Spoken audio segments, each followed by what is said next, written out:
custo de vida, emprego e desemprego, cesta básica, tarifas públicas, salário mínimo. Agora, na Brasil Atual, a análise do DIEESE.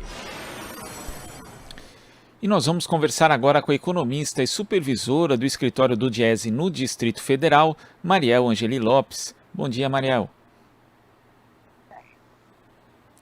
Mariel, com a aprovação da Lei de Diretrizes Orçamentárias, que foi votada no Legislativo na última terça-feira, o salário mínimo previsto para o ano de 2023 será de R$ 1.294, que é um reajuste na prática de 6,33% em relação aos R$ 1.212 vigentes. O novo valor, na prática, ele representa uma manutenção do montante conforme a previsão para o Índice Nacional de Preços ao Consumidor desse ano. Mais um ano, portanto, sem aumento real do piso nacional. Como é que você vê essa situação e que impacto isso tem, ainda mais nesse cenário brasileiro de crise econômica e social? Bom, é importante a gente lembrar que no período, que o salário teve ganhos reais, entre 2003 e 2016, a gente teve um aumento de 75% do salário mínimo acima da inflação, e isso teve correspondente também uma diminuição da pobreza, e melhoria das condições do mercado de trabalho. Então, a gente ter um reajuste que seja simplesmente pela inflação não é positivo, na medida que a gente precisa, de trazer aumento da renda dos trabalhadores e melhoria das condições financeiras da população. Nós temos uma parte considerável da população brasileira abaixo da linha da pobreza, passando por situação de vulnerabilidade, e o salário mínimo é importante para recuperar o poder de compra das famílias e consertar esse problema. E ele também tem um efeito, Mariel, que na prática ele acaba estimulando o resto da economia, porque em outros períodos, principalmente naquela crise de 2008 e 2009, o salário mínimo foi bastante importante para alavancar o crescimento econômico, ou, na verdade, refrear a recessão que a crise internacional trazia naquele momento, justamente por conseguir movimentar o mercado interno, o mercado consumidor. Sem o aumento real, esse tipo de impulso na economia fica muito mais limitado?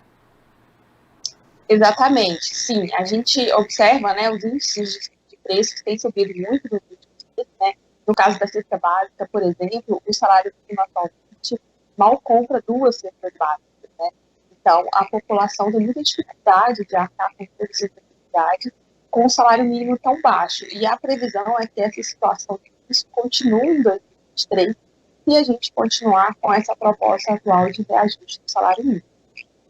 É preciso, na sua avaliação, a gente rediscutir, principalmente nesse período eleitoral, a questão da política, da volta da política de valorização do salário mínimo, que foi tão importante lá atrás e depois foi abandonada no governo Temer e seguiu abandonada no governo Bolsonaro? Claro, é uma das coisas mais importantes, talvez, que a gente deveria estar discutindo, enquanto discutimos as diretrizes para a lei orçamentária do ano que vem, é voltar a ter uma política de valorização de longo prazo, de preferência que tenha regras escritas na Constituição, para a gente não ficar à mercê, dessas mudanças políticas e das jogadas, da discussão que acontece no Congresso, que não necessariamente é a mais relevante e a que leva em conta as necessidades da população.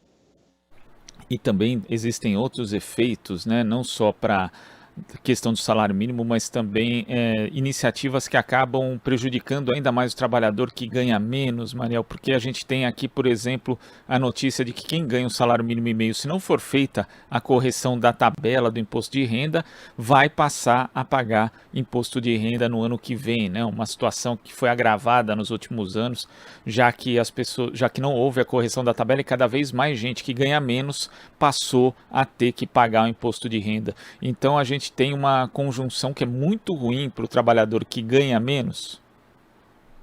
Sim, a gente tem os trabalhadores que ganham menos, pagando uma parte maior do seu salário através dos impostos, seja no imposto de renda, desses que não tiveram uma recomposição salarial e que estão agora sendo afetados, serão afetados pela tabela do imposto de renda, e que não deveriam ser se a tabela fosse reajustada como deveria, e também através dos impostos, nos consumos, no consumo das pessoas, no consumo dos alimentos que a gente compra.